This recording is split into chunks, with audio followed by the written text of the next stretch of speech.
नमस्कार दोस्तों, स्वागत है आपका मास्टर जी अकेडमी के ऑनलाइन प्लेटफॉर्म पर। देखिए दोस्तों, हमने अपना बायोलॉजी की सीरीज स्टार्ट की है और उससे पहले हम लोग अपना एक टॉपिक कार्बोहाइड्रेट्स कर चुके हैं। और दोस्तों हमारा जो लेक्चर है वो न्यूट्रिएंट्स चला हुआ है, आप लोगों को पता है, पोषक आहार। और पोषक आहार को हम लोग दो पार्ट में डिवाइड करते थे, मैक्रोन्यूट्रिएंट्स और माइक्रोन्यूट्रिएंट्स। मैक्रो यानी मुख्य अवयव। मुख्य अवयव कौन से होते थे दोस्तों? जो हम लोगों को ज़्यादा मात्रा में खाने को चाहिए होते हैं। और माइक्रोन्यूट्रिएंट्स कौन से होते हैं? जो हमको कम मात्रा में खाने को चाहिए होते हैं। फिर हमने दोस्तों पढ़ा था कि मैक्रोन्यूट्रिएंट्स का काम क्या होता है? हमारे शरीर को एनर्जी देने का। तो एनर्जी कौन कौन देता था हमारे शरीर को? या मैक्रोन्यूट्रिएंट्स में किस किस को शामिल किया जाता है? कार्बोहाइड्रेट, प्रोटीन और फैट को। और दोस्तों जबकि हमारा माइक्रोन्यूट्रिएंट्स यानी अल्प अवयव में किस किस को शामिल करते हैं? भाई हमने बात की थी वाटर, विटामिन और मिनरल्स, ठीक है। और माइक्रोन्यूट्रिएंट्स हम लोगों को बिल्कुल भी एनर्जी नहीं देते दोस्तों, ध्यान रखना, आप लोगों को जीरो एनर्जी देते हैं बिल्कुल। अगर आप लोगों से पूछा जाए कि बताओ भाई पानी कितने कैलोरी एनर्जी हम लोगों को देता है, तो मैंने बताया था दोस्तों माइक्रो तो देते ही नहीं, कौन देते हैं? मैक्रोन्यूट्रिएंट्स देते हैं। समझ आया? और ये क्वेश्चन सीरीज भी हम लोगों आप लोगों के लिए लेके आएंगे, ठीक है। तो आज का जो हमारा टॉपिक है दोस्तों वो है मैक्रोन्यूट्रिएंट्स यानी मुख्य अवयव। ये क्या करते थे? हमको एनर्जी देते थे और हमको ज़्यादा मात्रा में खाने को चाहिए। और जो है हमारा दोस्तों आज का मेन टॉपिक है प्रोटीन। आज हम प्रोटीन के बारे में पढ़ने वाले हैं। तो चलिए दोस्तों स्टार्ट करते हैं बिना देरी के। तो सबसे पहले देखो, सबसे पहले हम लोगों ने पिछली क्लास में पढ़ा था कार्बोहाइड्रेट्स। दोस्तों कार्बोहाइड्रेट्स का निर्माण किसने किया था? तो उसी के कंपैरिजन करके पढ़ना है आप लोगों को, ठीक है। कार्बोहाइड्रेट्स का निर्माण दोस्तों कार्बन, हाइड्रोजन और ऑक्सीजन जब 1:2:1 के अनुपात में मिलते हैं तो किसका निर्माण करते थे दोस्तों? हमारा कार्बोहाइड्रेट्स का। ठीक उसी प्रकार दोस्तों अगर प्रोटीन का निर्माण की बात हो तो ध्यान रखना, प्रोटीन का निर्माण दोस्तों कार्बन, हाइड्रोजन, ऑक्सीजन और नाइट्रोजन, ठीक है। कार्बन, हाइड्रोजन, ऑक्सीजन, नाइट्रोजन और एक और लिख लेना दोस्तों हमारा कंपोनेंट सल्फर, एस। यानी हमारा प्रोटीन का निर्माण कार्बन, हाइड्रोजन, ऑक्सीजन, नाइट्रोजन और सल्फर से मिलकर बनता है दोस्तों हमारा क्या? प्रोटीन। ध्यान रखना आप लोगों को। तो शॉर्ट फॉर्म में कैसे याद करोगे? देखो CHON, कौन से ध्यान रखना, कार्बन, हाइड्रोजन, ऑक्सीजन, नाइट्रोजन और सल्फर से मिलकर हमारा किसका निर्माण होता है दोस्तों? हमारा प्रोटीन का। फिर एक क्वेश्चन आता है कि प्रोटीन में सबसे ज्यादा मात्रा में कौन सा एलिमेंट, कौन सा तत्व पाया जाता है? दोस्तों देखो इनको हम तत्व बोलते हैं एलिमेंट। केमिस्ट्री की भाषा में हाइड्रोजन, हीलियम, लिथियम, बेरिलियम, इनको हम क्या बोलते हैं? तत्व, ठीक है। और प्रकृति में हर एक चीज का निर्माण किसने किया है? तत्वों ने। चाहे वो मैं हूं, चाहे बोर्ड हो, चाहे पेड़ हो, आप लोगों के आसपास जितनी भी चीजें दिखाई दे रही है, हर एक चीज का निर्माण दोस्तों इन्हीं तत्वों से मिलकर बनता है, ठीक है। तो जैसे कार्बोहाइड्रेट्स भी किसने बनाया था? कार्बन, हाइड्रोजन, ऑक्सीजन ने। और प्रोटीन का निर्माण भी किसने किया? कार्बन, हाइड्रोजन, ऑक्सीजन, नाइट्रोजन और सल्फर ने, ठीक है। तो दोस्तों अब क्वेश्चन आता है कि इनमें कार्बन, हाइड्रोजन, ऑक्सीजन, सल्फर में सबसे ज्यादा मात्रा में प्रोटीन में कौन सा तत्व पाया जाता है? तो वो दोस्तों ध्यान रखना, स्टार मार्क लिख के, नाइट्रोजन, ठीक है। Nitrogen is the base unit of life, ठीक है। नाइट्रोजन जो है दोस्तों सबसे ज्यादा मात्रा में पाया जाता है किसमें? प्रोटीन में। समझ आया? ध्यान रखना आप लोगों को, बहुत ही इंपॉर्टेंट ये हमारा क्वेश्चन था। चलिए दोस्तों फिर हमने बात की थी अपना पिछले लेक्चर में कि कार्बोहाइड्रेट्स की वहां पे यूनिट क्या थी दोस्तों? कार्बोहाइड्रेट्स की जो इकाई थी वो सैकेराइड थी। क्या थी दोस्तों? सैकेराइड। हम लोगों ने पढ़ा था सैकेराइड कार्बोहाइड्रेट्स की यूनिट है। तो दोस्तों प्रोटीन की अब क्या यूनिट होगी? प्रोटीन की जो यूनिट होती है, जो इकाई होती है, यानी प्रोटीन को हम किस में मेजर करते हैं? तो ध्यान रखना दोस्तों अमीनो अम्ल में, अमीनो एसिड्स में। बहुत ही इंपॉर्टेंट क्वेश्चन है दोस्तों प्रोटीन का अमीनो अम्ल। यहां से बहुत सारे क्वेश्चन आप लोगों के डायरेक्ट आते हैं। अमीनो अम्ल यानी अमीनो एसिड एक यूनिट है। अमीनो एसिड किसकी यूनिट है दोस्तों? प्रोटीन की, ठीक है। आप लोगों को ध्यान रखना है। अब देखिए मैं एक बात बताता हूं आप लोगों को। मैंने पिछली क्लास में आप लोगों को क्या बताया था दोस्तों कि हमारे शरीर की सबसे छोटी यूनिट यानी हमारे शरीर का एक एक कतरा कर दिया जाए ना दोस्तों, एक एक टुकड़ा कर दिया जाए तो आखिर में जो टुकड़ा बचेगा ना वो हमारा क्या होता है? एक सेल होता है। क्या होता है? एक सेल। समझ आया? हमारे शरीर की आप लोग कह सकते हो सबसे छोटी यूनिट क्या होती है दोस्तों? सेल होती है, जिसको हम कोशिका कहते हैं। क्या कहते हैं? कोशिका, ठीक उसी प्रकार दोस्तों बहुत सारी सेल्स मिलकर, बहुत सारी क्या मिलकर, सेल्स मिलकर, इसको मैं सी लिख देता हूं, सी से सेल्स, बहुत सारी कोशिकाएं मिलकर दोस्तों क्या बनाती है, टिश्यू बनाती है, उत्तक बनाती है। क्या बनाती है, उत्तक। यानी उत्तक क्या होते हैं, आप लोग कहोगे बहुत सारी सेल्स के समूह को क्या कहा जाता है। देखो यहाँ पे तो एक सिंगल सेल थी, यहाँ पे क्या हो गई दोस्तों, बहुत सारी सेल्स जब मिलकर कुछ बना देती है तो उसी को क्या कह देते हैं, टिश्यू।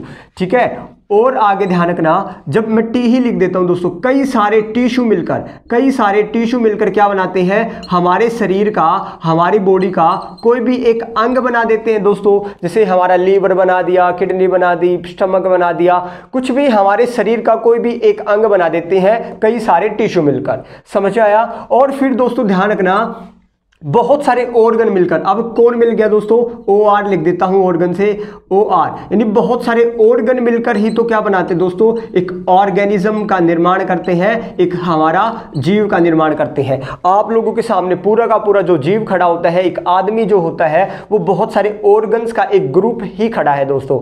ठीक है, बहुत सारे ऑर्गन्स मिलकर क्या बनाते हैं, ऑर्गेनिज्म बनाते हैं, जीव बनाते हैं। अब भाई बहुत सारे लोग मिलकर क्या बनाएंगे, तो बहुत सारे लोग मिलकर क्या बनाएंगे, कम्युनिटी बनाएंगे दोस्तों, एक समुदाय बना देंगे, एक समुदाय। ठीक है, तो अब आप लोग बताओ कि हम इनको काटते आ जाए, बिल्कुल सबसे बेसिक यूनिट क्या थी हमारे शरीर की, सबसे छोटी यूनिट, यानी इससे नीचे तो टुकड़े हो ही नहीं सकते भाई। ठीक है, तो क्या हो गया, सेल्स।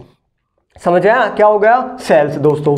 ठीक उसी प्रकार दोस्तों ध्यान रखना, देखो वैसे सेल्स भी किसकी बनी होती है, सेल्स भी मैंने बताया ना, हर एक चीज किसकी बनी होती है, इनकी तत्वों की, कार्बन, हाइड्रोजन, ऑक्सीजन वगैरह वगैरह वगैरह, हमारे इनकी बनी होती है ये सेल्स भी। लेकिन आप लोगों से मोटा मोटा पूछा जाता है, और यही पूछा जाता है, और यही आप लोगों को आंसर लगाना है कि हमारे शरीर की जो बेसिक यूनिट है, यानी स्टार्टिंग कहां से होती है, एक सेल से मिलकर होती है। ठीक है, तो उसी प्रकार दोस्तों अगर मैं प्रोटीन की बात करूं, किसकी बात करूं, प्रोटीन की, तो ध्यान रखना कि जो अमीनो एसिड्स होते हैं, क्या होते हैं, अमीनो एसिड्स। मैंने आप लोगों को क्या बताया, अमीनो एसिड्स होते हैं बहुत सारे, मैं ए लिख देता हूं, डबल ए। ये क्या है दोस्तों, बहुत सारे अमीनो एसिड्स है, बहुत सारे अमीनो एसिड्स मिलकर, बहुत सारे अमीनो एसिड्स मिलकर दोस्तों क्या बनाते हैं, तो ध्यान रखना, वो एक चीज बनाते हैं, क्या बनाते हैं, पेप्टोड्स बनाते हैं। क्या बनाते हैं, पेप्टोड्स। ध्यान रखना ये आप लोगों को। ठीक है, पेप्टोड्स बनाते हैं। ये शब्द आप लोगों को दोस्तों ध्यान रखना, फेमिलियर हो जाओगे आप लोग धीरे धीरे इन शब्दों को सुनोगे तो। ठीक है, तो बहुत सारे अमीनो एसिड्स ने मिलकर क्या बनाया, एक पेप्टोड्स बना दिया, एक पेप्टोड्स। और बहुत सारे पेप्टोड्स मिलकर क्या बनाते हैं दोस्तों, एक प्रोटीन बनाते हैं। क्या बनाते हैं, एक प्रोटीन। समझ आया। जैसे सेल ने मिलकर क्या बनाया था, टिश्यू, टिश्यू ने मिलकर ऑर्गन, ऑर्गन ने मिलकर ऑर्गेनिज्म। उसी प्रकार प्रोटीन कैसे बनता है, तो प्रोटीन की जो बेस यूनिट है दोस्तों, वो अमीनो एसिड्स होती है, अमीनो अम्ल होती है। इससे नीचे वो अब नहीं टूटने वाली। जैसे हमारी सेल आखिरी यूनिट थी, उसी प्रकार प्रोटीन की जो आखिरी यूनिट होती है वो क्या होती है, अमीनो अम्ल। तो आप लोगों से बहुत बार क्वेश्चन आता है, क्या क्वेश्चन किया जाता है कि एक group of amino acids, amino अम्ल के समूह को क्या कहा जाता है। तो ऑप्शन में आप लोगों से दिया रहता है जी, प्रोटीन है, कार्बोहाइड्रेट्स है, फैट है, विटामिन है। तो अब बताओ आंसर भाई, अमीनो अम्ल के समूह को, यानी बहुत सारे अमीनो अम्ल मिलकर ही तो क्या बनाते हैं, प्रोटीन बनाते हैं। समझ आया ना, बहुत सारी सेल्स मिलकर ये और आखिर में क्या बना दिया उन्होंने, बहुत सारी सेल्स ने मिलकर एक ऑर्गेनिज्म। तो उसी प्रकार बहुत सारे अमीनो एसिड्स मिलकर एक प्रोटीन का क्या कर दिया दोस्तों, निर्माण किया है। ठीक है, तो एक ग्रुप ऑफ अमीनो एसिड्स क्या होता है दोस्तों, हमारा प्रोटीन। तो चलिए अब आगे चलते हैं, आई थिंक आप लोगों को समझ में आ गया होगा। ठीक है, तो हमारा उसी प्रकार दोस्तों कार्बोहाइड्रेट्स की बेसिक यूनिट क्या थी, सैकेराइड। ठीक है, और प्रोटीन की बेसिक यूनिट क्या है, अमीनो अम्ल है। ठीक है, अब दोस्तों यहां से आप लोग एक बात और ध्यान रखना कि टोटल कितने अमीनो अम्ल होते हैं हमारे शरीर में या टोटल कहीं भी शरीर के बाहर भी, टोटल कितने अमीनो एसिड्स होते हैं दोस्तों, 32 प्रकार के अमीनो एसिड्स होते हैं। तो दोस्तों अब यहां से क्वेश्चन क्या आता है कि भाई आप लोगों को ये तो पता चल गया टोटल अमीनो अम्ल कितने होते हैं, 32। तो हमारे शरीर के लिए दोस्तों ध्यान रखना बहुत इंपॉर्टेंट है, हमारे शरीर के लिए दोस्तों 20 असेंशियल है। हम बहुत बार क्वेश्चन आते हैं कि हमारे शरीर के लिए कितने प्रोटीन की आवश्यकता होती है, कितने प्रकार के प्रोटीन। देखो प्रोटीन अलग अलग प्रकार के होते हैं, हम आगे पढ़ने वाले हैं। तो ये 32 का मतलब 32 प्रोटीन होते हैं टोटल। कितने प्रोटीन? 32। तो कितने प्रकार के प्रोटीन हम लोगों को चाहिए? मैं अमीनो अम्ल बोलूं तो उसका मतलब प्रोटीन ही है भाई। क्यों? क्योंकि सी की तो यूनिट है। तो दोस्तों 20 प्रकार के प्रोटीन की हम लोगों को क्या होती है? आवश्यकता होती है। पेपर में फिर से क्वेश्चन किया है कि कितने प्रकार के प्रोटीन की हम लोगों को आवश्यकता होती है। ठीक है, इसमें से दोस्तों 10 जो है वो हमारी बॉडी जो होती है वो सेल्फ बनाती है, अपने आप से ही बना लेती है। जो हमारी कोशिकाएं है वो अपने आप ही 10 प्रकार के प्रोटीन को तो बना लेती है। लेकिन 10 प्रकार के जो प्रोटीन है, जो अलग अलग प्रकार के प्रोटीन है, वो हम लोगों को दोस्तों डाइट के रूप में बाहर से लेने पड़ते हैं। फिर से क्वेश्चन आएगा कि कितने प्रकार के प्रोटीन हम लोगों को बाहर से लेने पड़ते हैं, कितने प्रकार के प्रोटीन हमारी बॉडी खुद ही सिंथेसिस करती है, संश्लेषित करती है या बनाती है। तो ध्यान रखना, मैंने क्या कहा? टोटल कितने टाइप्स के अमीनो एसिड्स? 32 प्रकार के प्रोटीन होते हैं। इसमें से हमारे शरीर के लिए कितने आवश्यक है दोस्तों? 20 हमारे शरीर के लिए आवश्यक है। 20 में से 10 तो है हमारी जो बॉडी बनाती है, और 10 प्रकार के प्रोटीन है वो हम लोगों को कहां से लेने पड़ते हैं दोस्तों? डाइट के थ्रू लेने पड़ते हैं। समझ आया? तो अब हम बात कर लेते हैं कि वो कौन कौन से प्रोटीन है जो हम लोग डाइट के थ्रू लेते हैं, वो कौन कौन से प्रोटीन है जो हमारी बॉडी खुद बना लेती है। ठीक है, तो अभी इसी पे बात करते हैं। चलिए, तो दोस्तों देखो बहुत ही इंपॉर्टेंट एक लाइन से यहां से क्वेश्चन बनता है आप लोगों का। और ये जो प्रोटीन है, जो टॉपिक है, अभी जब हम इसके टाइप्स पढ़ेंगे तो आगे मैं बात बताऊंगा। ये दोस्तों आप लोगों को एक बार पूरा का पूरा बायोलॉजी का एक सार है ये टॉपिक। आप लोगों को हर एक टॉपिक की थोड़ी थोड़ी नॉलेज ये टॉपिक देने वाला है। इसी टॉपिक में हम डाइजेस्टिव सिस्टम के बारे में पढ़ने वाले हैं। इसी टॉपिक में हम दोस्तों ब्लड के बारे में थोड़ा बहुत जानेंगे। देखो थोड़ा थोड़ा जानेंगे, डीप तो हम कहां जानेंगे? जब इनका मेन टॉपिक पढ़ेंगे, जब डाइजेस्टिव सिस्टम पढ़ेंगे, ब्लड सर्कुलेटरी सिस्टम पढ़ेंगे, तो वहां पे अच्छे से हम बात करेंगे। यहां पे थोड़ा सा आप लोग बेसिक जानोगे, कैसे वो भी आगे बात करेंगे। ठीक है, तो मैंने कहा दोस्तों कितने प्रकार के? 20 प्रकार के हमारे असेंशियल प्रोटीन थे। ठीक है, जिसमें से 10 जो हम लोगों को किसके थ्रू लेने होते थे? डाइट के थ्रू। और 10 जो है हमारा शरीर क्या करता है? सिंथेसिस करता है खुद से ही, या सेल्फ बनाता है, हमारी बॉडी खुद ही बना लेती है। ठीक है, तो वो कौन कौन से है दोस्तों? अब ध्यान रखना, ये सारे के सारे नाम याद नहीं रखना, कुछ मेन आप लोगों को ध्यान रखने दोस्तों। ठीक है, कि वे 10 कौन कौन से जो प्रोटीन है वो जो हमारे डाइट के थ्रू लेते हैं। तो दोस्तों ध्यान रखना, एक होता है हमारा अंडा, आप लोगों ने सुना होगा एग। आप लोगों से क्वेश्चन आता है दोस्तों, हम एग खाते हैं ना, तो एग में कौन सा प्रोटीन होता है? तो एग में दोस्तों एल्ब्यूमिन प्रोटीन, एल्ब्यूमिन प्रोटीन। देखिए दोस्तों ये तो आप लोगों को ना याद करने ही करने होंगे, इसका कोई भी वो नहीं है जो ट्रिक मैं आप लोगों को याद करवा दूं। सिंपल आप लोग ध्यान रखना, ऐसे अंडा और अ से ही एल्ब्यूमिन प्रोटीन। ठीक है, इस प्रकार आप लोग याद रख सकते हैं। दूसरा दोस्तों देखो मिल्क, आप लोग दूध भी पीते हो, बहुत सारा मिल्क पीते हैं हम लोग। ठीक है, तो मिल्क में कौन सा प्रोटीन होता है दोस्तों? ध्यान रखना, केसिन प्रोटीन। कौन सा? केसिन। एसआई में हरियाणा एसआई या हरियाणा दिल्ली पुलिस, दोस्तों बहुत बार एसएससी में ये हमारा क्वेश्चन आ चुका है कि दूध में कौन सा प्रोटीन होता है? तो केसिन प्रोटीन पाया जाता है। ठीक है दोस्तों, एक होता है बकरी का दूध। किसका दूध? बकरी का दूध। ठीक है, गोट मिल्क। गोट मिल्क में हमारा कौन सा प्रोटीन होता है? तो दोस्तों जिलेटिन प्रोटीन। कौन सा प्रोटीन? Gelatin protein. ठीक है, जिलेटिन प्रोटीन। देखिए दोस्तों बकरी का दूध होता है, या आप लोगों से पूछा जाता है कि कौन सा प्रोटीन है हमारी, जो देखो डेंगू जब हो जाता है, डेंगू में क्या कहा जाता है कि बकरी का दूध पीना चाहिए। क्यों? क्योंकि बकरी का दूध हमारी प्लेटलेट्स जो होती है दोस्तों, अब ये प्लेटलेट्स क्या होती है ये हम ब्लड में पढ़ेंगे, अभी मैं नहीं बताऊंगा, बस थोड़ा सा जान लो कि प्लेटलेट्स को क्या करता है दोस्तों, बकरी का दूध हमारी वापिस से इंक्रीज कर देता है, जो कि डेंगू की बीमारी में हमारी बहुत सारी क्या हो जाती थी? घट जाती थी। तो वो कौन सा प्रोटीन होता है? Gelatin protein. ठीक है, दूध में केसिन और बकरी के दूध में जिलेटिन प्रोटीन। ठीक है दोस्तों, अब बात करते हैं हमारा, अब भाई गेहूं में कौन सा प्रोटीन होता है? हम तो गेहूं भी तो खाते हैं। ठीक है, व्हाइट भी खाते हैं दोस्तों हम, व्हीट। ठीक है, व्हीट में, और टमाटर में, किसमें दोस्तों? टमाटर में। ठीक है, टोमेटो में। टोमेटो में कौन सा प्रोटीन होता है? टोमेटो भी खाया जाता है। तो ध्यान रखना, ग्यूलेटिन प्रोटीन दोस्तों, ग्यूलेटिन प्रोटीन। ठीक है, TIN, ग्यूलेटिन प्रोटीन। कहाँ पे देखो, गेहूं से, गेहूं ग्यूलेटिन प्रोटीन किसमें होता है दोस्तों, हमारा गेहूं में। टमाटर में दोस्तों ल्यूकोपीन प्रोटीन। ठीक है, देखो आप लोगों को ना सिंपल एक बार शब्द 1-2 बार पढ़ोगे ना दोस्तों याद हो जाएगा, आप लोगों को कोई दिक्कत वाली बात नहीं होगी, और ना ही इसका कोई ट्रिक होता है, ये तो आप लोगों को याद करने ही होंगे। और मैं फिर से बता दूं, बहुत इंपॉर्टेंट है, यहां से बार बार आते हैं कि दूध में कौन सा प्रोटीन होता है, तो भाई गेहूं में कौन सा, बकरी के दूध में कौन सा, तो वगैरह वगैरह आप लोगों से दोस्तों हर बार क्वेश्चन पेपर में आते हैं। ठीक है, और एक लास्ट जान लो दोस्तों, आप लोगों ने गाजर भी खाते होंगे आप लोग, कैरेट। ठीक है, क्या खाते हैं, कैरेट, गाजर। ठीक है, गाजर में दोस्तों कैरेट से ही कैरोटीन प्रोटीन, कौन सा प्रोटीन, केरोटीन आप लोगों ने सुना होगा। हिंदी और इंग्लिश सेम है ये दोस्तों, एल्ब्यूमिन को एल्ब्यूमिन ही कहेंगे हिंदी में भी, जिलेटिन को जिलेटिन ही कहेंगे।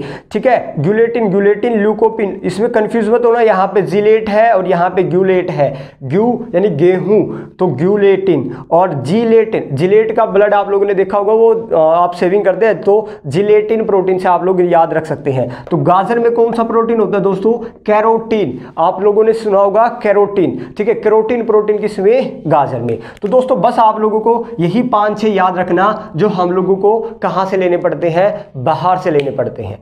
समझ आया।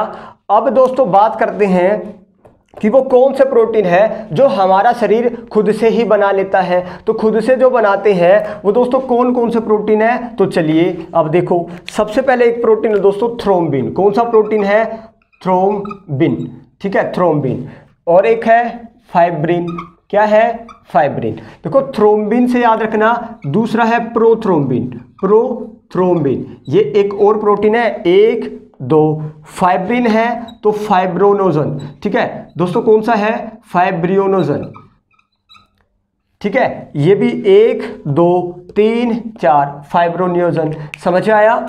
ठीक है, और आप लोगों ने सुना होगा दोस्तों, एक हो गया, इस पे 2 नंबर डालो, 3 नंबर डालो, 4 नंबर डालो। ठीक है, ये बस आप लोगों को दोस्तों सिंपल याद रखने के लिए रखना है। ठीक है, थोड़ा सा पढ़ लेना आप लोग एक बार। एक होता है ग्लोबिन, क्या होता है, ग्लोबिन, तो इसी से बना है ग्लोब्यूलिन, कौन सा, ग्लोब्यूलिन। ये मैं याद करवाने के लिए आप लोगों को बता रहा हूं इसी से। थ्रोम्बिन है एक प्रोटीन, एक प्रोथ्रोम्बिन है। ठीक है, एक फाइब्रिन है तो फाइब्रियोनोजन है, एक दोस्तों ग्लोबिन है, इसी से एक मिलता जुलता ग्लोब्यूलिन है।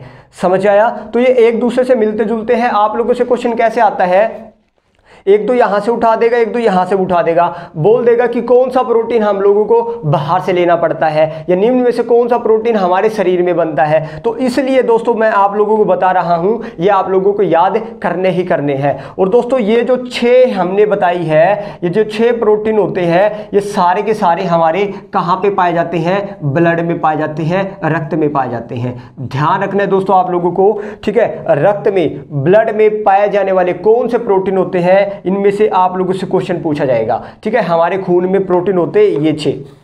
अब बात करते हैं नेक्स्ट की। नेक्स्ट दोस्तों एक होता है कोलेजन प्रोटीन, कौन सा, collagen protein. Again very very important दोस्तों, स्टार मार्क लिख लेना। कोलेजन प्रोटीन ये कहां पे पाया जाता है दोस्तों, हमारी मसल्स में, मांसपेशियों में। ठीक है, मांसपेशियों में कौन सा प्रोटीन होता है, कोलेजन प्रोटीन। ठीक है, कौन सा दोस्तों, कोलेजन प्रोटीन। ठीक है, आपसे फिर क्वेश्चन आते हैं दोस्तों, एक प्रोटीन और है ओसिन प्रोटीन, कौन सा है, ओसिन प्रोटीन, OSSEIN। ओसिन प्रोटीन जो होता है दोस्तों वो कहाँ पे पाया जाता है, तो ध्यान रखना, हमारा हड्डियों में, बोन में, हड्डियों में आप लोगों का कौन सा प्रोटीन होता है, ओसिन। देखो होता क्या है, सबसे पहले हड्डी है, हड्डी के ऊपर आप लोगों का क्या चढ़ा रहता है, मांस चढ़ा रहता है दोस्तों। तो हड्डी में सबसे पहला कौन सा प्रोटीन, ओसिन प्रोटीन। और हड्डी के ऊपर जो मांस रहता है, मांस के ऊपर कौन सा प्रोटीन होता है दोस्तों, कोलेजन प्रोटीन। ठीक है, कोलेजन प्रोटीन। एक होता है दोस्तों हमारा actin and myosin protein, actin and myosin protein. और एक होता है keratin protein, keratin protein, keratin protein. ये भी बहुत इंपॉर्टेंट है। किरेटिन प्रोटीन कहाँ पे पाया जाता है दोस्तों, आप लोगों के हेयर्स में, नेल में, नाखून में। ठीक है, आप फिर से क्वेश्चन किया जाएगा कि वो कौन सा प्रोटीन है जो आप लोगों के शरीर के बाहर पाया जाता है। तो बाहर पाया जाने वाला प्रोटीन दोस्तों कीरेटिन। देखो वो कैरोटीन था, कैरोटीन कहाँ पे, कैरेट से, गाजर, कैरेट से, और कैरोटीन एक ही शब्द, तो आप लोग ध्यान रखना, कैरेट में कौन सा, कैरोटीन प्रोटीन। ये कीरेटिन प्रोटीन है। कीरेटिन प्रोटीन कहाँ पे पाया जाता है, आप लोगों के हेयर्स में, बाल में हमारा प्रोटीन होता है दोस्तों, तो इसको खाने मत लग जाना आप। ठीक है, नाखून जो होते हैं, कई बच्चे नाखून चबाते हैं तो वो किसी इनडायरेक्ट रूप से वो क्या खा रहे हैं दोस्तों, प्रोटीन ही ले रहे हैं। वैसे अच्छा नहीं है, इसके साथ कई सारे वायरस, बैक्टीरिया भी हम अपने साथ में ले जाते हैं। तो कीरेटिन प्रोटीन हेयर्स और नेल्स में पाए जाते हैं। तो ये आप लोगों को ध्यान रखना, ब्लड में पाए जाने वाले 6, मसल्स में, मांसपेशियों में कोलेजन, हड्डियों में ऑसिन प्रोटीन, और कीरेटिन कहाँ पे, हेयर्स और नेल में। और ये एक्टिन एंड मायोसिन जो प्रोटीन होता है दोस्तों, ये हमारा हड्डियों को या मांसपेशियों को संकुचन में मदद करता है। जैसे हम हाथ पैर हिलाते हैं तो हमारे जॉइंट में कौन सा प्रोटीन पाया जाता है, एक्टिन एंड मायोसिन प्रोटीन। तो दोस्तों ये थे हमारे टाइप्स ऑफ प्रोटीन। मैंने बताए थे आप लोगों को 32 प्रकार के प्रोटीन होते हैं। 32 में से हमारे शरीर के लिए 20 प्रकार के प्रोटीन होते हैं। 20 में से दोस्तों 10 तो हम लोगों को डाइट के थ्रू लेने पड़ते हैं, 10 हमारे शरीर में बनते हैं। ठीक है, 10 हमारे कहां पे बनते हैं, शरीर में बनते हैं। तो शरीर में बनने वाले कौन कौन से प्रोटीन है तो आप लोग देख सकते हैं, ये हमारे शरीर में बनते हैं। और सारे के सारे याद नहीं रखने, ये कुछ मैंने बहुत ही इंपॉर्टेंट आप लोगों को प्रोटीन बताए हैं, तो ये आप लोगों को याद रख लेना है कि डाइट के थ्रू हम लोग कौन कौन सा प्रोटीन लेते हैं। ठीक है, चलिए आगे बात करते हैं। तो आई थिंक आप लोगों को दोस्तों समझ आ रहा होगा, और ना समझ आए तो कमेंट बॉक्स में जरूर बताया करो।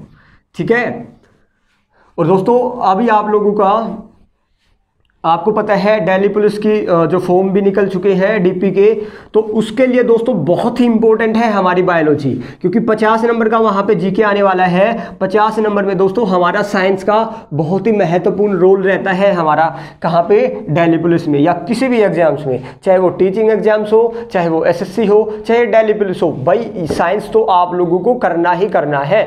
ठीक है, तो चलिए अब आगे बढ़ते हैं। एक शब्द आता है दोस्तों, हम पढ़ रहे हैं प्रोटीन के बारे में। तो प्रोटीन का जो शब्द का प्रयोग सबसे पहले किसने किया, प्रोटीन शब्द का प्रयोग सबसे पहले दोस्तों एक व्यक्ति थे, बर्जीलियस। ठीक है, आप लोगों को बस ध्यान रखना है कि बर्जीलियस नामक व्यक्ति ने सबसे पहले किस शब्द का प्रयोग किया, प्रोटीन शब्द का क्या किया, प्रयोग किया। ठीक है, अब बताओ प्रोटीन की सबसे बेसिक यूनिट क्या थी, अमीनो एसिड्स, यानी अमीनो अम्ल के ग्रुप को ही, समूह को ही क्या कहा जाता है, प्रोटीन। आप लोग लिख सकते हैं प्रोटीन की अगर डेफिनेशन पूछा जाए, a group of amino acids called protein, वो हमने बात कर ली है। ठीक है, तो बर्जीलियस कौन थे, जिन्होंने क्या किया था, प्रोटीन शब्द का प्रयोग किया था। चलिए ठीक है, अब दोस्तों ध्यान रखना, अब हम एक और टाइप्स पढ़ रहे हैं, टाइप्स ऑफ प्रोटीन। अभी जो हमने पीछे पढ़ा वो भी टाइप्स ऑफ प्रोटीन था, अब मैं कुछ और प्रकार के प्रोटीन बताता हूं दोस्तों। अब ये जो प्रोटीन है दोस्तों, यहां से आप लोगों का आना ही आना है दोस्तों, ध्यान रखना। यही जो टाइप्स मैं करवा रहा हूं, 3 टाइप्स करवाने वाला हूं, इन 3 टाइप से आप लोगों के पेपर में दोस्तों आता ही आता है। और यही 3 जो प्रोटीन अभी मैं बताऊंगा, ये आप लोगों का पूरा एक बायोलॉजी का सार देने वाला है। कौन कौन सा प्रोटीन है, चलिए पढ़ते हैं दोस्तों। देखिए, सबसे पहला जो प्रोटीन है उसको हम कहते हैं डाइजेस्टिव प्रोटीन। कौन सा प्रोटीन कहते हैं, डाइजेस्टिव प्रोटीन। तो दोस्तों यहां पे है डाइजेस्टिव प्रोटीन, या इसी को हम कहते हैं एंजाइमेटिक प्रोटीन। क्या कहते हैं, एंजाइमेटिक प्रोटीन। अब ये क्या होता है भाई, तो कंफ्यूज मत होना दोस्तों, डाइजेस्टिव, ये जिसको हमें पाचक प्रोटीन भी कहते हैं। क्या कहते हैं, पाचक प्रोटीन। तो आप लोग डेफिनेशन में लिख लेना। सबसे पहले तो मैंने बताया ना कि प्रोटीन का चैप्टर आप लोगों को बायो का साथ देने वाला है। देखो ये आ गया हमारा डाइजेस्टिव सिस्टम से रिलेटेड। ठीक है, क्या है दोस्तों, आप लोग लिखोगे कि ये वे प्रोटीन होते हैं जो हमारे पाचन में मदद करते हैं, या जो हमारे खाना पचाने में क्या करते हैं, हेल्प करते हैं। These are the protein which help in the digestion. तो ध्यान रखना, जो डाइजेशन में मदद करते हैं। तो ये तो डेफिनेशन होगी, आप लोगों को नाम से ही पता चल रहा है, डाइजेस्टिव प्रोटीन जो डाइजेशन करने में हेल्प करे। या एंजाइमेटिक प्रोटीन दोस्तों, इसी को एंजाइमेटिक प्रोटीन बोलते हैं, हिंदी सेम है एंजाइम को एंजाइम ही कहते हैं या एंजाइमेटिक प्रोटीन। ठीक है, तो दोस्तों देखो एक शब्द आया यहाँ पे एंजाइम्स। पहले तो मैं आप लोगों को ये समझा देता हूँ कि एंजाइम्स क्या होते हैं। ठीक है, एंजाइम्स क्या होते हैं, देखिए विस्तार पूर्वक मैं डाइजेस्टिव सिस्टम में आप लोगों को कराऊंगा जब हम पाचन तंत्र पढ़ेंगे। यहाँ पे थोड़ा सा बेसिक जान लो कि एंजाइम्स क्या होते हैं दोस्तों। एक रासायनिक पदार्थ होता है, एक रासायनिक क्या है पदार्थ है, केमिकल सब्सटेंस है जो डाइजेशन में, जो पाचन में मदद करता है, जो खाना पचाने में क्या करता है, हेल्प करता है। बस आप लोगों को ध्यान रखना है कि जहां भी खाना पचाने की बात होगी, जैसे हम लोग खाना खाते हैं दोस्तों, तो खाने के साथ हमारी जो लार है वो हमारे खाने के साथ मिक्सअप हो जाती है। तो लार में क्या होता है दोस्तों, हमारे कुछ एंजाइम्स होते हैं, वो जो लार होती है वही तो एक रासायनिक पदार्थ है, उसमें बहुत सारे रसायन मिले हुए हैं और वही क्या करते हैं, वो हमारे पाचन में क्या करते हैं दोस्तों, मदद करते हैं। उसी लार में बहुत सारे एंजाइम्स रहते हैं, वो हम वहां पे पढ़ेंगे। और वो एंजाइम्स क्या करते हैं, उस खाने को काटने में हमारी क्या करते हैं, या उसको पचाने में हमारी क्या करते हैं, मदद करते हैं। तो इसलिए मैंने कहा कि ये वे प्रोटीन होते हैं जो पचाने में मदद करे। ठीक है, तो एंजाइम्स आप लोग समझ गए कि जहां भी पचाने की बात होगी वहां तो एंजाइम्स शब्द आएगा ही आएगा, ये आप लोगों को ध्यान रखना है दोस्तों। ठीक है, तो एंजाइमेटिक प्रोटीन के ये एग्जांपल्स जो मैं अभी आप लोगों को करवा रहा हूं, यहां से ही क्वेश्चन बनने वाला है कि बताओ भाई डाइजेस्टिव या एंजाइमेटिक प्रोटीन होते तो बहुत सारे हैं, वो हम डाइजेस्टिव सिस्टम में पढ़ेंगे, लेकिन यहां पे एक दो बेसिक करवा लेता हूं। मैं यहां पे जो बेसिक करवाऊंगा वो बहुत ही इंपॉर्टेंट है दोस्तों। एक एग्जाम्पल है इसका पेप्सिन एंजाइम। कौन सा एंजाइम है, पेप्सिन एंजाइम। देखो मैं एंजाइम कहूं या प्रोटीन कहूं एक ही बात है, क्योंकि ये जो पेप्सिन है ये क्या है, कौन सा प्रोटीन है, डाइजेस्टिव प्रोटीन या एंजाइमेटिक प्रोटीन। या आप लोग कह सकते हो एंजाइम क्या होते हैं, सारे के सारे जो एंजाइम्स होते हैं वो प्रोटीन होते हैं दोस्तों, लेकिन सारे प्रोटीन जो है वो एंजाइम्स नहीं होते हैं। ये स्टेटमेंट आप लोग कॉपी में लिख लेना कि सारे एंजाइम्स प्रोटीन होते हैं लेकिन सारे प्रोटीन एंजाइम से नहीं होते।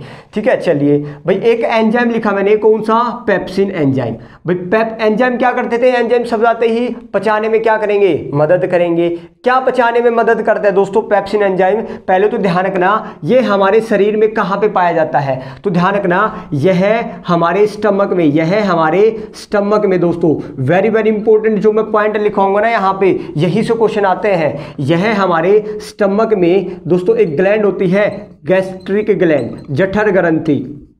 कौन सी ग्लैंड होती है, जठर ग्रंथि। यह हमारे स्टमक में जठर ग्रंथियों से निकलता है, जठर ग्रंथियों से निकलता है। देखिए दोस्तों ये मैं ग्लैंड क्या होता है, ग्रंथि क्या होता है, ये डाइजेस्टिव सिस्टम का ही पार्ट है। लेकिन थोड़ा सा बता दूं आप लोगों को, जहां भी मैंने कहा कि पचाने की बात होगी ना, खाना हमारा कई जगह पचता है शरीर में, वो वहां पे बात करेंगे। जहां भी खाना पचेगा वहां पे एक ग्लैंड होती है, ग्रंथि, और वो ग्रंथि एक जूस टाइप का निकालती है, जूस प्रकार का निकालती है, और उसी जूस से हमारे क्या निकलते हैं, एंजाइम्स और हार्मोन्स निकलते हैं, एंजाइम्स और हार्मोन्स निकलते हैं। यानी कई सारी मांसपेशियां हमारे शरीर के अंदर एक गुट सा बना लेती है, और फिर वो क्या करते हैं, एक जूस निकालते हैं उस मांसपेशी से, और उसी मांसपेशी से दो तरह का जूस निकलता है, एक एंजाइम्स और एक हार्मोन्स। तो आगे बात करेंगे। ठीक है, तो अभी के लिए ध्यान रखना जो पेप्सिन एंजाइम है वो कहाँ निकलता है, भाई स्टमक में निकलता है, पेट में निकलता है। पेट में कौन सी ग्रंथि होती है, गैस्ट्रिक ग्लैंड होती है। ठीक है, एक पॉइंट यहां से ध्यान रखना। दूसरा पॉइंट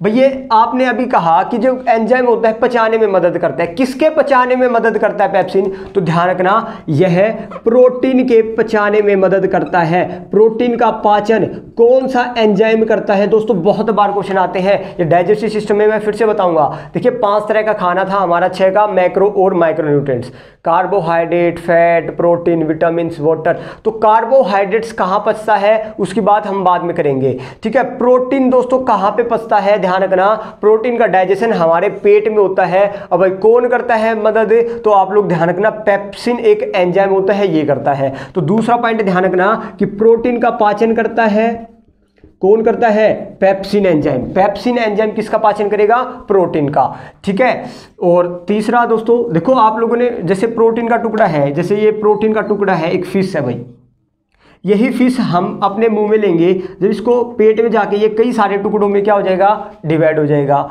ठीक है, जिसको हम क्या कहेंगे, पेप्टोड्स कहेंगे। क्या कहेंगे, पेप्टोड्स। ये प्रोटीन था, प्रोटीन कई सारे पार्ट में टूटकर किसमें बदल जाता है, पेप्टोड्स में। तो हमारे जो पेट में प्रोटीन का पाचन हुआ वो अब किस में बदल गया, स्टमक में दोस्तों, पेप्टोड्स में बदल गया। अब पेप्टोड्स का एक एक अणु भी कई सारे पार्ट्स में क्या हो जाता है, टूट जाता है। हर एक एटम कई सारे पार्ट में टूट जाता है और इन्हीं ग्रुप को ही हम क्या कहते थे, अमीनो एसिड्स कहते थे, अमीनो अम्ल कहते थे।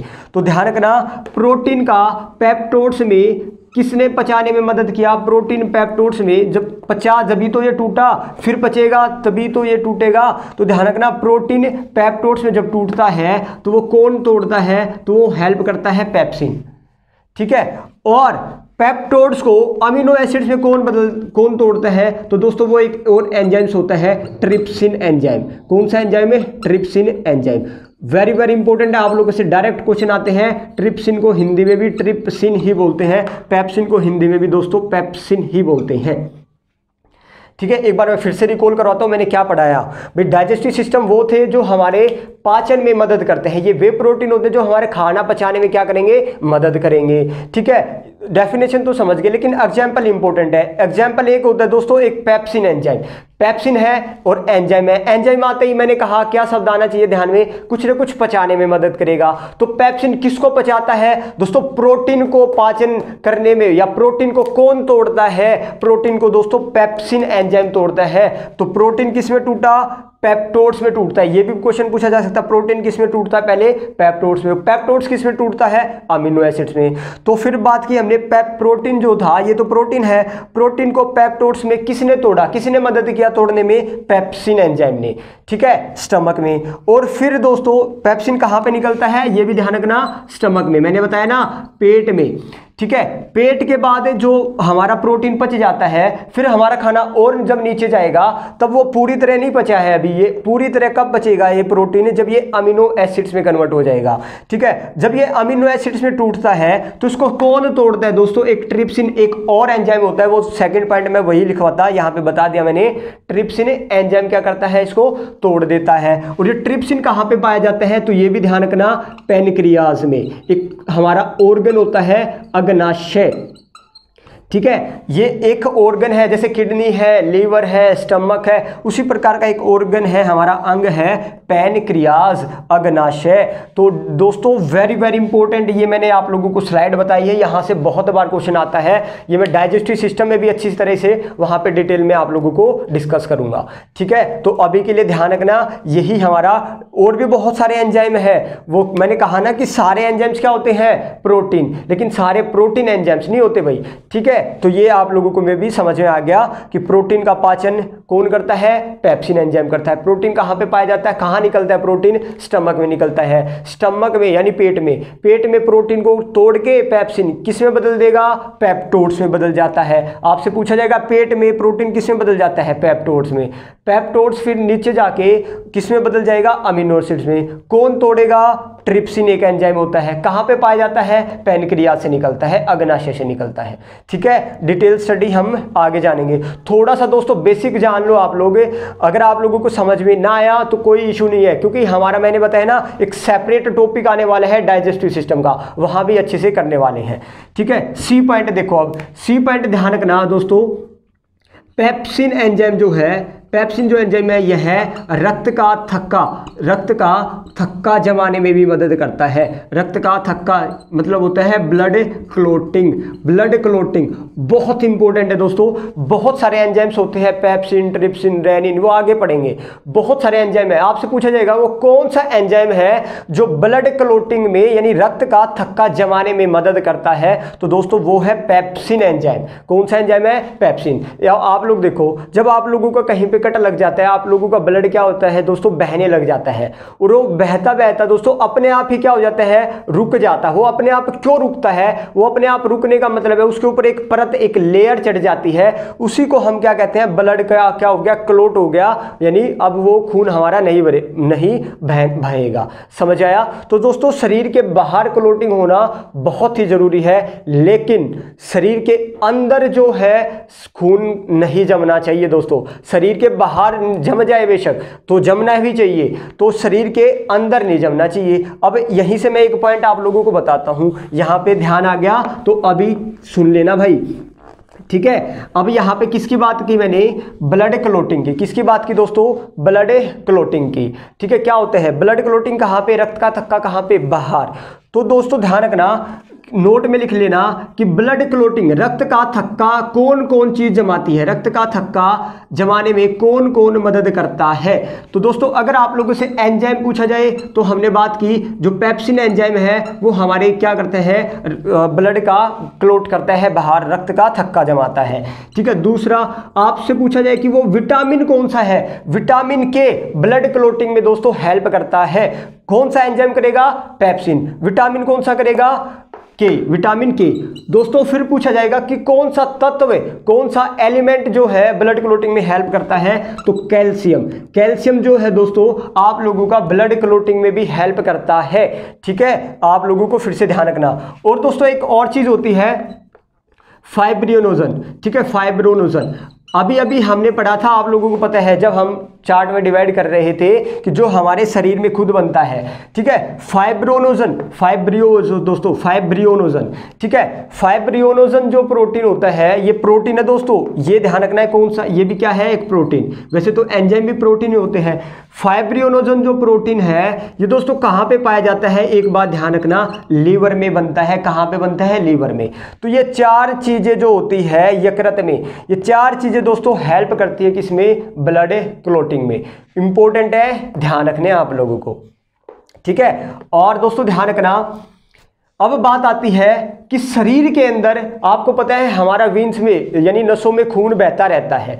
तो वो कौन सी चीज है हमारे शरीर के अंदर, वो ब्लड जमता क्यों नहीं है दोस्तों, तो ध्यान रखना, एक प्रोटीन होता है हेपारिन प्रोटीन। कौन सा प्रोटीन है, हेपारिन प्रोटीन। ये भी कहाँ बनता है, ये भी लीवर में बनता है। नोट डाल के लिखो दोस्तों इनको, एक एक बात जो मैं बता रहा हूं ये आप लोगों के पेपर में आने वाली है। हेपारिन प्रोटीन जो है, कौन सा प्रोटीन है जो आपके शरीर के अंदर ब्लड क्लोटिंग नहीं होने देता, यानी खून का थक्का नहीं बनने देता।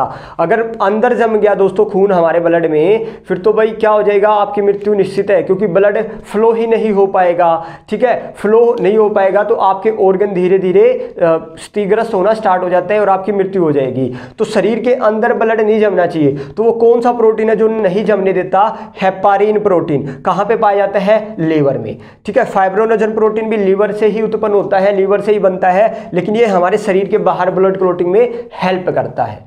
ठीक है, तो ये तमाम बातें आप लोग डाइजेस्टिव या एंजाइमेटिक प्रोटीन से ध्यान रखना दोस्तों। एक नेक्स्ट प्रोटीन पढ़ लेते हैं दोस्तों। एक प्रोटीन है हमारा, डाइजेस्टिव तो हो गया। ठीक है, एक प्रोटीन है हमारा ट्रांसपोरेटरी प्रोटीन। ट्रांसपोरेटरी प्रोटीन, ठीक है, परिवहन प्रोटीन, परिवहन प्रोटीन। तो देखो ट्रांसपोर्ट से मतलब है कुछ न कुछ परिवहन से मतलब है। तो ध्यान रखना, पहले तो डेफिनेशन लिखोगे कि ये वे प्रोटीन होते हैं जो हमारे शरीर में ऑक्सीजन और CO2 को, यानी ब्लड में, यानी ये वे प्रोटीन होते हैं जो हमारे शरीर में या हमारे रक्त में, हमारे ब्लड में ऑक्सीजन और CO2 को कैरी करते हैं, ऑक्सीजन और CO2 का आदान प्रदान करते हैं हमारे खून में। तो उन्हीं को क्या करते हैं, उन्हीं को क्या कहते हैं दोस्तों, ट्रांसपोरेटरी प्रोटीन। तो डेफिनेशन तो आप लोग समझ गए, लेकिन मैंने बताया ना इंपॉर्टेंट क्या है, एग्जाम्पल है। अगेन वेरी वेरी इंपॉर्टेंट है दोस्तों। एक एग्जाम्पल है हेमोग्लोबिन। हेमोग्लोबिन अभी आप लोगों ने पढ़ा था दोस्तों, ग्लोबिन और ग्लोबुलिन। ठीक है, पढ़ा था ना प्रोटीन। तो इसी प्रकार का एक प्रोटीन है हेमोग्लोबिन, हेमोग्लोबिन प्रोटीन। ठीक है, हेमोग्लोबिन प्रोटीन दोस्तों। अब ये क्या है, पहले तो कहाँ पे पाया जाता है, जैसे हमने पेप्सिन पढ़ा था, कहाँ पे पाया जाता था, स्टमक में। कौन सी ग्लैंड से निकलता था, गैस्ट्रिक ग्लैंड से, जठर ग्रंथियों से। रक्त का थक्का जमाने में मदद करता है, किसका पाचन करता है, प्रोटीन का पाचन करता है। तो तमाम बहुत सारी चीजें हमने पेप्सिन के बारे में जानी थी। अब जान लेते हैं हेमोग्लोबिन के बारे में। हेमोग्लोबिन जो होता है दोस्तों कहाँ पे पाया जाता है, ध्यान रखना, ब्लड में, हमारे खून में, ब्लड में। दोस्तों ब्लड में 3 प्रकार की कोशिकाएं होती है। ब्लड में कितने प्रकार की कोशिकाएं, 3 प्रकार की, RBC, WBC और प्लेटलेट्स। ये 3 प्रकार की सेल्स पाई जाती है। ठीक है, प्लेटलेट्स, बिंबाणु, सफ़ेद रक्त कणिकाएं, लाल रक्त कणिकाएं, ये 3 ब्लड में हमारी सेल पाई जाती है। तो दोस्तों जो हेमोग्लोबिन है वो ब्लड में कौन सी सेल में पाया जाता है? आरबीसी कोशिकाओं में पाया जाता है। ध्यान रखना, जो आरबीसी सेल्स है इसमें हमारा क्या पाया जाता है? हेमोग्लोबिन पाया जाता है। और हेमोग्लोबिन, फिर बात आती है दूसरा पॉइंट किसका बना होता है दोस्तों? आयरन एलिमेंट का बना होता है, आयरन तत्व का बना होता है। आयरन के कारण ही दोस्तों तीसरा पॉइंट, इसका कलर कैसा होता है? हमारे ब्लड का कलर कैसा होता है? लाल होता है दोस्तों, लाल रंग होता है हमारे ब्लड का। देखो मैंने 3 पॉइंट बताए हैं, अभी फिर से रिकॉल करवाता हूं, ये पॉइंट आप लोग लिख लेना नोट्स बना के। सबसे पहले हेमोग्लोबिन क्या करता है? हमारे शरीर में ऑक्सीजन और CO2 का आदान प्रदान करने का कारण, या बहुत ही इंपॉर्टेंट है, आपसे बार बार पूछा जाएगा कि ब्लड में या आपके शरीर में ऑक्सीजन की सप्लाई कौन करता है? ऑक्सीजन की सप्लाई सेल्स तक कौन करता है? हेमोग्लोबिन करता है। कहां पे पाया जाता है? ब्लड में। ब्लड में भी 3 प्रकार की सेल होती है, कौन सी सेल में पाया जाता है? आरबीसी सेल्स में। तो आरबीसी सेल्स में, ठीक है। फिर हमने बात की, दूसरा पॉइंट है कि हेमोग्लोबिन किस तत्वों का बना होता है? आयरन का। किसका बना होता है? आयरन, लोहा जो होता है दोस्तों आयरन का, ठीक है। फिर हमने पढ़ा भाई हमारे जो ब्लड का कलर होता है वो आप लोगों ने देखा होगा रेड होता है, लाल। तो रक्त का कलर रंग लाल क्यों होता है? तो आप कहोगे दोस्तों हेमोग्लोबिन के कारण। क्यों? क्योंकि इसमें आयरन है और आयरन के कारण वो हम लोगों को कैसा दिखाई देता है? लाल दिखाई देता है, ठीक है। तो ये पॉइंट तीसरा पॉइंट हो गया। चौथा पॉइंट ध्यान रखना, अगेन वेरी इंपॉर्टेंट है दोस्तों, हेमोग्लोबिन, मान लो ये हेमोग्लोबिन है, ये टूट कर ना दोस्तों हमारे ब्लड में टूट कर किस में चेंज होता है? यूरोक्रोम में। किस में चेंज हो जाता है? यूरोक्रोम में। अब यूरोक्रोम क्या होता है दोस्तों? इसी के कारण हमारे मूत्र, यूरिन का रंग कैसा होता है? येलोइश होता है, पीला होता है। भाई बार बार पेपर में बहुत बार क्वेश्चन आ चुका है, ठीक है, यूरोक्रोम से रिलेटेड, यानी आपके यूरिन का कलर येलोइश किस कारण होता है? तो वो दोस्तों ध्यान रखना है, एक प्रोडक्ट है हमारा यूरोक्रोम के कारण। यूरोक्रोम किसके विखंडन से बना? हेमोग्लोबिन। यानी हेमोग्लोबिन जब टूटता है तो वो यूरोक्रोम में बदल जाता है, और यूरोक्रोम के कारण ही हमारे यूरिन का कलर कैसा दिखाई देता है हम लोगों को? कैसा दोस्तों? पीला कलर, ठीक है। तो दोस्तों ये था हमारा ट्रांसपोरेटरी प्रोटीन। अब मैं आप लोगों को थोड़ा सा इसी से रिलेटेड एक बात और बता दूं दोस्तों, ध्यान रखना, इन मेल 14 से 18 ग्राम पर मोल, किसमें? मेल में, और फीमेल में दोस्तों 12 से 14 ग्राम पर मोल। ये हेमोग्लोबिन का मान होना चाहिए हमारे खून में, हमारे ब्लड में दोस्तों 14 से 18 ग्राम पर मोल होना चाहिए, और 12 से 14 ग्राम पर मोल हमारी हेमोग्लोबिन की क्वांटिटी होनी चाहिए। और 12.5 से कम अगर हो जाता है तो ये अप्रोक्सी है दोस्तों, 12 से 14 हो सकता है, 12 या 12 से कम हो जाता है दोस्तों, उसी को हम खून की कमी कहते हैं या एनीमिया कहते हैं। ज्योग्राफी बायो में क्या कहते हैं? एनीमिया हो गया भाई दोस्तों, ठीक है। अनीमिया क्या होता है? खून की कमी को कहा जाता है। आप लोगों से वोकैब में भी आ सकते हैं कि खून की कमी को क्या कहा जाता है? एनीमिया। एनीमिया कब हो जाए? जब हेमोग्लोबिन का मान 12.5 से भी क्या हो जाए? कम हो जाए, ठीक है। सामान्यतः कितना होता है इसके और इसके बीच में? इसके और इसके बीच में, ठीक है। तो दोस्तों ये था हमारा कौन सा प्रोटीन है? ट्रांसपोरेटरी प्रोटीन, ठीक है। आया समझ में? नेक्स्ट चलिए अब पढ़ते हैं, एक तीसरा प्रोटीन है हमारा। तीसरा प्रोटीन दोस्तों हार्मोनल प्रोटीन। कौन सा प्रोटीन है? Hormonal protein. लिखो 3rd नंबर पे, हार्मोनल प्रोटीन। हिंदी में भी यही है, हार्मोन्स प्रोटीन। हार्मोन को ऐसे लिखते हैं। तो दोस्तों इसमें लिखोगे कि ये वे प्रोटीन होते हैं जो हार्मोन्स की तरह कार्य करते हैं। किसकी तरह कार्य करते हैं? हार्मोन्स की तरह। देखिए दोस्तों हार्मोन्स क्या होते हैं, ये मैं जब टॉपिक आएगा हार्मोन्स का वहां पे अच्छी तरह से डिस्कस करूंगा। जो आप लोग खुश होते हो, जो आप सैड हो जाते हो, ये हमारे जैविक क्रियाएं या हार्मोन्स की वजह से ही होता है दोस्तों, ठीक है। ये हम बाद में डिस्कस करेंगे। इसका एग्जाम्पल समझ लो कि हार्मोनल प्रोटीन का एग्जाम्पल क्या होता है? इंसुलिन। क्या होता है? इंसुलिन एक हार्मोन है दोस्तों हमारा, ठीक है। तो अब ये भी एक प्रोटीन है, ठीक है। एंजाइम से हार्मोन से सारे के सारे प्रोटीन होते हैं दोस्तों, ठीक ठीक है। इंसुलिन हार्मोन से रिलेटेड अब बात ध्यान रखना, अभी हमने पढ़ा था कि जो ट्रिप्सिन एंजाइम था दोस्तों वो कहाँ से निकलता था, पैनक्रियाज से, अभी डाइजेस्टिव प्रोटीन में। तो दोस्तों ध्यान रखना, पैनक्रियाज यानी अग्नाशय एक ऑर्गन है, मैंने बताया कहाँ पे है वो पीछे बाद में डिस्कस करेंगे।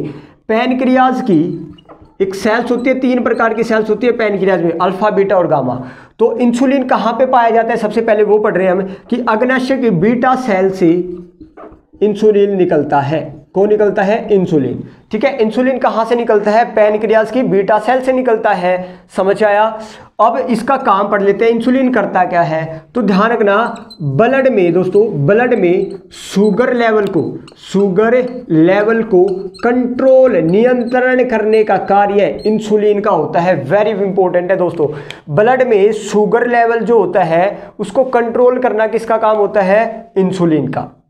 ठीक है, तो जब दोस्तों इंसुलिन कम निकलता है, इंसुलिन क्या करेगा, हमारा मान लो कभी कुछ हो जाए, पैनक्रियाज में गड़बड़ आ जाए, इंसुलिन क्या निकलेगा, कम निकलेगा। कम निकलने से क्या होगा दोस्तों, कम निकलने से वो आप लोगों के शुगर लेवल को कंट्रोल नहीं कर पाएगा, और कंट्रोल नहीं कर पाएगा तो वही दोस्तों आप लोगों का किसका कारण हो जाता है, मधुमेह का, डायबिटीज। तो इंसुलिन की कमी के कारण कौन सा रोग होता है, तो दोस्तों ध्यान रखना है, डायबिटीज। ठीक है, आप लोगों से पूछा जाएगा इंसुलिन की कमी के कारण कौन सा रोग होता है, डायबिटीज। और दोस्तों जब इंसुलिन बहुत ज्यादा मात्रा में निकल जाए वो भी हमारे लिए हानिकारक है। तो इंसुलिन जब ज्यादा मात्रा में निकल जाए तो आप लोगों का दोस्तों, आप लोगों की प्रोडक्शन क्षमता यानी आप लोगों का जनन क्षमता को क्या कर देता है, घटा देता है दोस्तों, डिक्रीज कर देता है, आप बच्चे पैदा नहीं कर पाएंगे। ठीक है, तो ये इंसुलिन के हमने कुछ फैक्ट देखे, कहाँ पे पाया जाता है, पैनक्रियाज की बीटा सेल से निकलता है। फिर हमने पढ़ा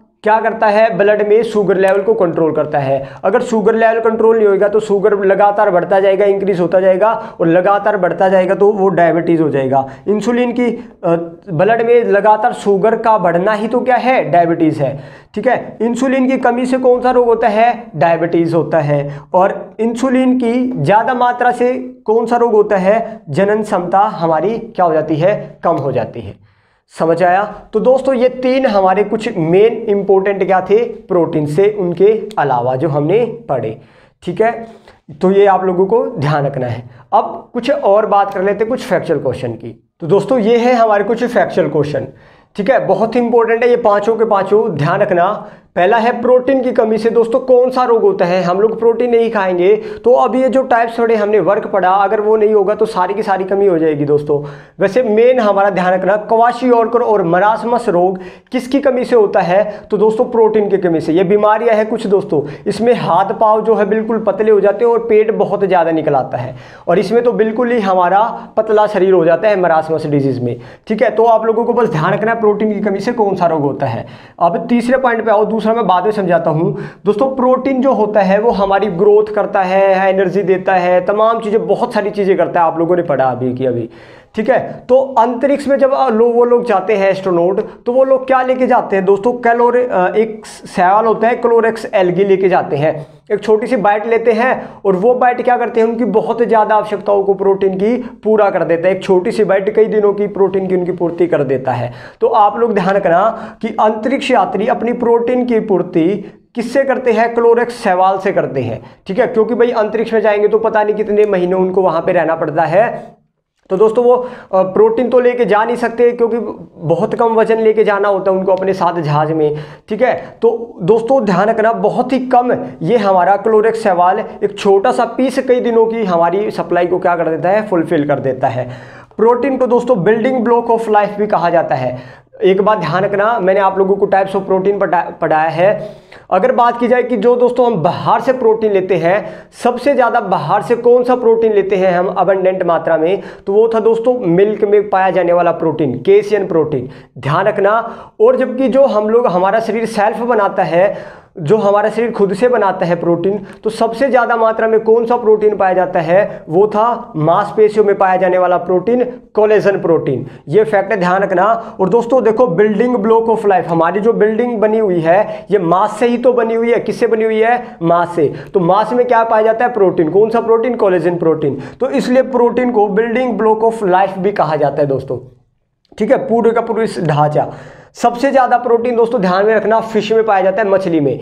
लेकिन अगर मैं शाकाहारी की बात करूं तो सबसे ज़्यादा प्रोटीन सोयाबीन में तथा दूसरे नंबर पे मूंगफली में पाया जाता है, पीनट्स में पाया जाता है। ठीक है, ये 2 पॉइंट आप लोगों को ध्यान रखना। एक बात लिखी मैंने, अमीनो एसिड से एम्फोटेरिक एटम। दोस्तों एम्फोटेरिक क्या होता है, आप लोगों से पूछा जाएगा कि वो कौन सा, कि carbohydrate, fat, protein, water, vitamin, minerals में कौन सा ऐसा तत्व है या कौन सा ऐसा हमारा फूड है जो एक एम्फोटेरिक एटम का फूड है। एम्फोटेरिक यानी जिसके एटम पर, जिसके परमाणु पर पॉजिटिव और नेगेटिव दोनों रहते हो, उसे हम एम्फोटेरिक एटम कहते हैं। इसके बारे में ज़्यादा डिस्कस मैं केमिस्ट्री में करने वाला हूं। तो दोस्तों ये था हमारा आज का बहुत ही बड़ा टॉपिक प्रोटीन का। ना केवल मैंने इसमें प्रोटीन पढ़ाया आप लोगों को, और भी बायो की तमाम बहुत सारी चीज़ें इसमें मैंने आप लोगों को डिस्कस किया है। ठीक है, तो दोस्तों मिलते हैं अपना नेक्स्ट वीडियो में, तब तक के लिए धन्यवाद। जय हिंद, जय भारत।